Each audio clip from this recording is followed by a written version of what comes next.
गरीब वर्सेस अमीर की जिंदगी। मंगल नगर में राघव कहकर एक गरीब लड़का अपने परिवार संग रहता था। वो कॉलेज में पढ़ता था। कॉलेज से शाम को लौटकर वो एक साड़ी की दुकान पर भी पार्ट टाइम काम करता था। उसकी अंतिम परीक्षा आ गई थी। एक दिन राघव अपनी परीक्षा के लिए कॉलेज पहुंचने की खातिर सड़क के किनारे ऑटो या बस का इंतजार कर रहा था। ओफो, एक तो इतनी गर्मी है कि बस मोमबत्ती के मोम की तरह बदन से पसीना निकले ही जा रहा है। एक तो हमारा गांव भी ना किसी भूतिया हवेली से कम नहीं।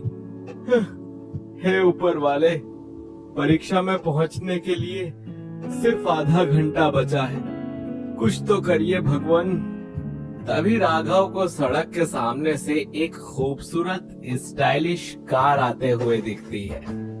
वाह वाह वाह, मुझे पता है मेरे ऊपर वाले भगवान जी मुझे कभी मुसीबत में नहीं डालेंगे, इसीलिए तो उन्होंने मेरी खातिर इस कार को भेजा है।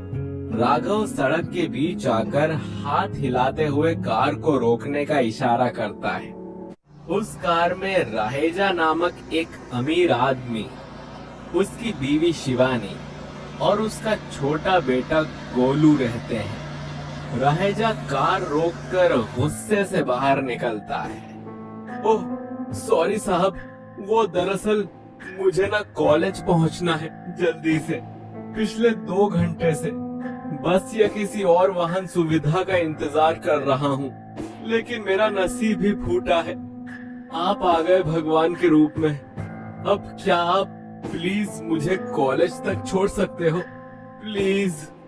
लेकिन गुस्सैल रहेजा बिना कुछ सोचे समझे राघव के गाल पर एक जोरदार तेज चांटा मार देता है। तुम्हारी हिम्मत कैसे हुई मेरे रास्ते के बीच में आने की? मेरा बस चलता तो मैं तुम्हें ठोक कर उड़ा देता। बेवकूफ कहीं का। मैं और मेरा परिवार हम सब मजे से घूमने आए थे और तुमने सारा मूड खराब कर दिया। मुझ जैसे अमीर आदमी को तुम ड्राइवर बना रहे हो? तुम्हारी औकात ही क्या है? निहायती गरीब लड़का। दफा हो जा मेरे सामने से, चल। रहेजा अपनी कार में बैठकर चला जाता है।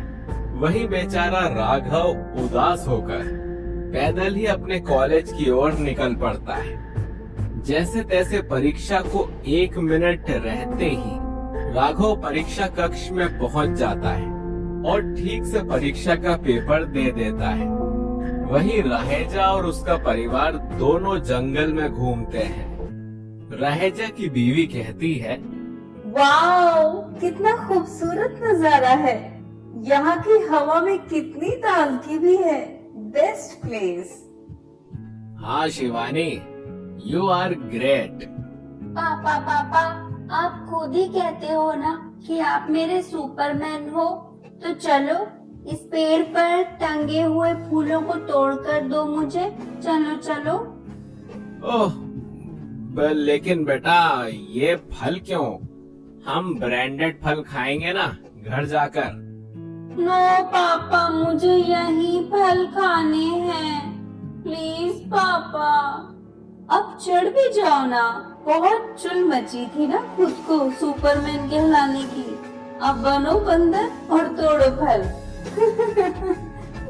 रहेजा को ना चाहते हुए भी पेड़ पर चढ़कर फल तोड़ने पड़ते हैं और तभी अचानक से तेज हवा आने लगती है और मौसम पूरा का पूरा बिगड़ जाता है।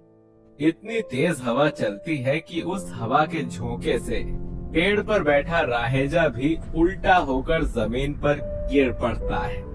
आई रे! मौसम खराब होने लगता है, जिसकी वजह से रहेजा, शिवानी और गोलू तीनों को जंगल की पहाड़ियों पर ही रुकना पड़ता है।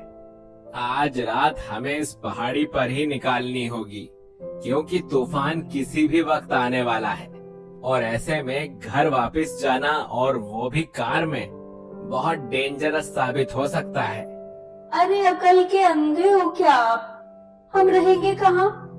चाहे हम खुले में रहे या पेड़ पर, तूफान तो हमें ऐसे या वैसे उड़ा ही ले जाएगा ना।